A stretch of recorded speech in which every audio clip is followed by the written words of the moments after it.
Alright, Tripperinis, we are now in Chapter 3. Let's go ahead and talk about what we are going to be learning as we go through this. First of all, we are going to review some rhythmic notation that we learned in Chapter 2. We are going to then draw bar lines to make measures. We will write time signatures. In class, we will clap rhythms with 16th notes. We will count the beats in phrases with dotted notes. And finally, count the beats in phrases with rests. Let's not dilly-dally, so let's move on. I've drawn a chart here, pardon my scratch, that I think will help clarify how things work. When we want to make a sound in music, we of course will want a note, right? All of these are various notes that we can use writing music. Now, when there aren't when there aren't notes, there is silence, which has to be represented in some way, and we're going to represent them with rests. So each note that we have has an equivalent rest of the same duration, so that our whole note, which gets 4 beats of sound, has an equivalent rest, which looks like this, which also gets 4 beats. The half note, which gets 2 beats, has an opposite, a half rest, which gets 2 beats. So on and so forth. Quarter note, quarter rest, 8th note, 8th rest, 16th note, 16th rest. Now, we haven't talked about 16th notes, but let's go ahead and start at the top and break it down. As we learned before, fractions are super popular. Then they make sense in music. Whole note has 4 beats. What's half of 4? 2, which is our half note. If you think of half of whole, right, half of 4 is 2. Now, a quarter is half of a half, so if a half note gets 2, a quarter note is obviously going to get 1. If we keep breaking these down in halves, it becomes quite apparent what our pattern is. Quarter gets 1, 8th gets a half, which is half of 1.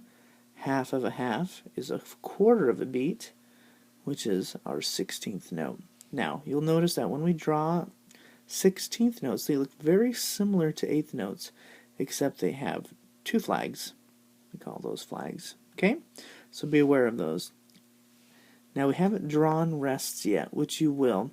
The thing to think about is how to remember, right? Remembering might not be the easiest thing in the world. But what I like to do, and I'll draw this down here, is this is a whole rest. You can kind of think of it as being a whole rest.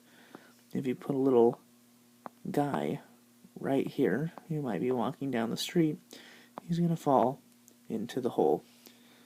Now, what about the half rest? Well, commonly enough, and they do this in a lot of elementary schools, the half rest, which looks like the opposite of the whole rest, kind of actually looks like a hat. So, if you think hat and half sound alike, then you're good to go. Now, there's no rhyme or reason for the quarter rest, but I always like to think of it as being kind of a crooked Z with a C on it, if that makes sense. A Z shape with a C. You don't have to be exact when drawing that. I've seen things that look like that, and people will understand what you mean. The 8th rest almost looks like the 7-up sign, or something like that. It's got kind of a dot on the end, and then kind of a 7, a swoopy 7 shape. And then the 16th rest is just 2 of those, basically. You have 2 of them, and then your stem part, and then you're good to go. It shouldn't be too hard to draw, but I wanted to point some things out so that if you need to have ways to remember how to do these, then you can refer back to them or commit them to memory, whichever is more convenient. Alright? Now, we are going to take these later on in the chapter and apply them to some musical examples. So, if you need to replay this or look at this for a bit or even draw some of it, then do so before we move on to our next slide. Otherwise, we are going to go on.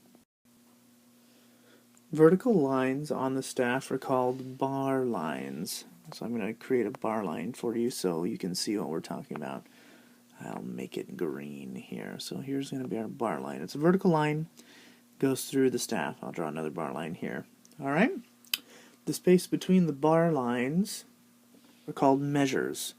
So if these are bar lines right here, these green lines that I just drew, we're going to call them bar lines. If they are in fact bar lines, then the space in between we're going to call a measure. Almost like how you measure something. The first measure in a staff does not usually have a left bar line, so over here on the left side you normally don't draw one. In fact, I would say never draw one. Why might that be? Well, if you think about it, it does make sense because you have to have space for your clef. If you remember clef, and this clef that I'm drawing here is the treble clef or the G clef, if you remember from chapters 1 and 2. Alright? Now, each measure has the same number of beats. So, if this measure here, this first measure here, has 2 beats, then that means this has to have 2 beats, that has to have 2 beats, so on and so forth. You can't pick and choose without having specific symbols written in to tell you otherwise. So if there's nothing in there that tells you that this is not the same as this, then they are in fact going to be the same. Measures are very important because they show the regular pattern of strong and weak beats in music. The first beat of every measure is always going to be the strongest one, and we're going to have some musical examples in class to make that very apparent. Now, at the end of a staff, you are going to have what's called the double bar line, and they're just 2 bar lines placed very close together. Call that your double bar line. Alright? Now we're going to do a little bit of work with bar lines and time signatures. So, if you need to review any of this, go ahead and do so. Otherwise, we're going to move on. When looking at a piece of music, you're going to see several things almost always. In fact, unless they do it specifically for your class, I would say always is a good way to think of it. You're always going to have a clef. I'm going to draw a different clef this time. This, of course, is the bass clef, or the F clef, and you're always going to have something with 2 numbers following that, and I'm going to draw this one right here. Now, this set of 2 numbers is called a time signature.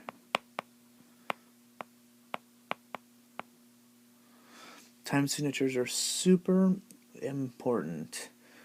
Time signatures tell how long each measure is. Remember how we talked about how each measure is going to have the same number of beats? Well, the reason we know what the beats are in the first place is because of the time signature. Now, very important, we're going to talk about what these 2 numbers mean. Okay? So here in 4/4 time, that's how you would say that. Is 4/4 time, you say the top number followed by the bottom number.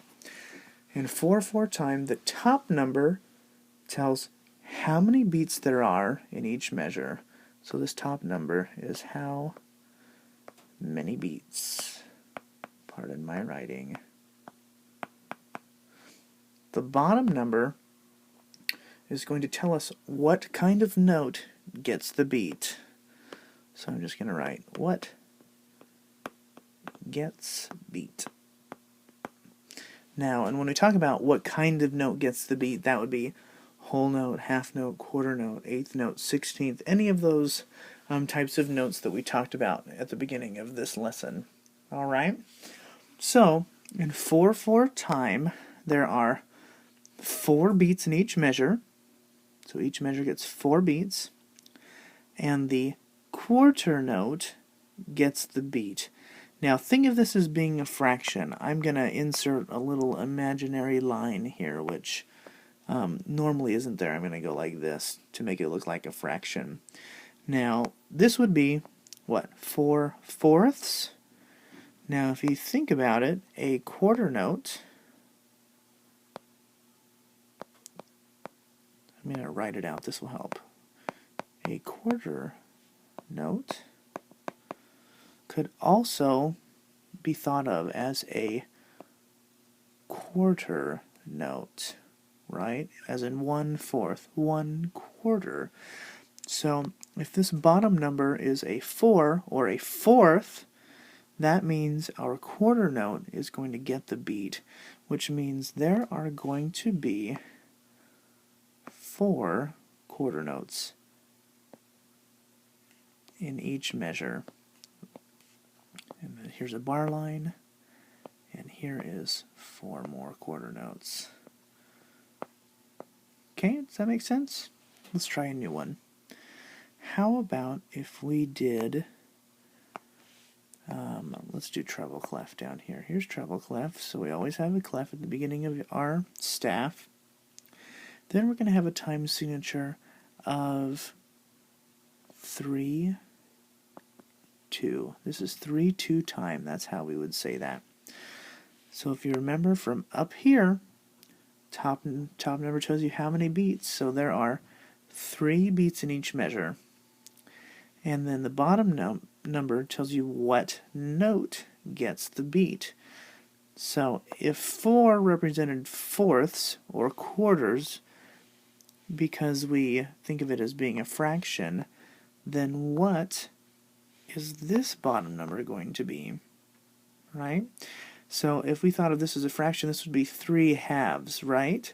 So halves, obviously, we are going to have our half note get the beat, because we think of half as being this, and that relates very well back to this bottom number, halves.